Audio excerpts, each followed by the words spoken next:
Diagnosticar a saúde mental, sabe, é muito mais parecido com uma história de detetive do que a gente imagina. E de um caso de altíssimo risco. Não é só seguir um checklist, não. É uma investigação bem profunda mesmo. Na complexidade de cada pessoa, sabe? Cada coisinha, por menor que pareça, pode ser a pista que vira o jogo todo.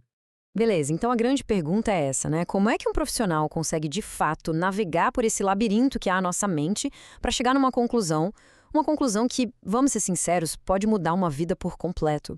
Qual é o mapa? O que guia essa busca no meio de sintomas todos confusos e histórias de vidas super complexas? E a primeira coisa que a gente precisa entender é que não começa com uma lista de tarefas. O processo nunca é frio e impessoal. Tudo, absolutamente tudo, começa com uma pessoa, uma história. Antes de qualquer livro, de qualquer manual, tem ali um ser humano pedindo ajuda, trazendo um quebra-cabeça que é só dele, sabe? Que precisa ser montado, com todo cuidado, peça por peça. Para a gente entender isso na prática, vamos dar uma olhada no nosso arquivo de caso. Esse é o Carson. A história dele vai ser nosso ponto de partida. Imagina só a situação. Ansiedade do nada, um histórico de depressão e a vida dele tá virando de cabeça para baixo com um monte de mudanças. Cada um desses pontos é uma pista crucial. E o desafio, o grande X da questão, é justamente esse. Como é que se organiza tudo isso para conseguir ver o que está acontecendo de verdade?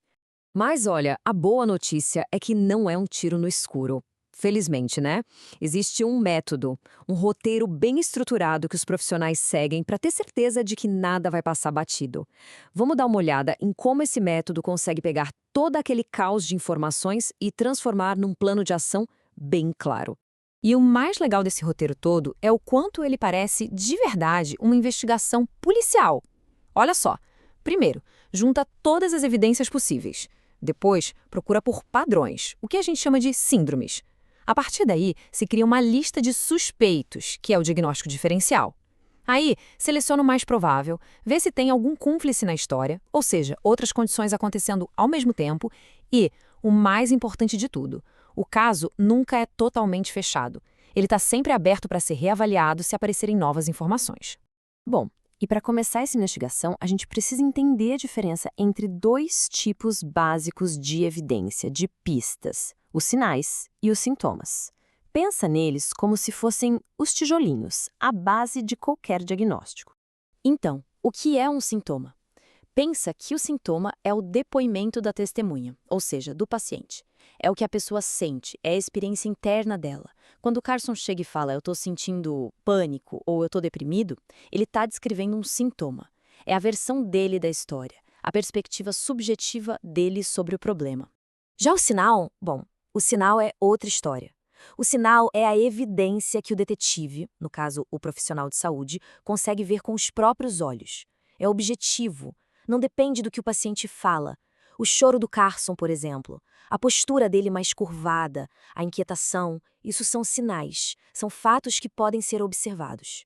Resumindo, então, sintoma é o que a pessoa sente e conta. Sinal é o que o clínico vê e observa.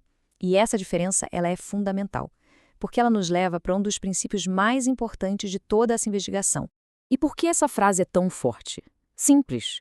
Porque os sinais são objetivos, então eles costumam ser mais confiáveis. Voltando para o caso do Carson. Ele mesmo dizia que não achava que estava deprimido. Isso é o relato dele, o sintoma. Mas o choro, a postura, os sinais que podiam ser vistos contavam uma história bem diferente. Uma que apontava, sim, para a depressão. Muitas vezes, a evidência que a gente vê conta a história com mais precisão. Ok, então a gente já coletou as pistas, os sinais e os sintomas. Qual é o próximo passo? Agora é hora de criar a lista de suspeitos.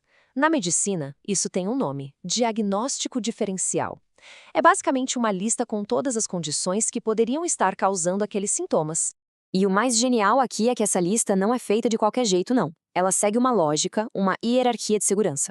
E a ideia é bem simples, mas super importante. Primeiro, se investiga o que é mais perigoso se for deixado de lado, mas que também é mais fácil de tratar se for encontrado. É por isso que condições físicas ou causadas por substâncias vêm sempre primeiro. Errar nisso pode ser muito sério, mas acertar pode significar uma recuperação total. É que nem chegar numa cena de crime. A primeira coisa é garantir a segurança e ver se não tem nenhum perigo imediato.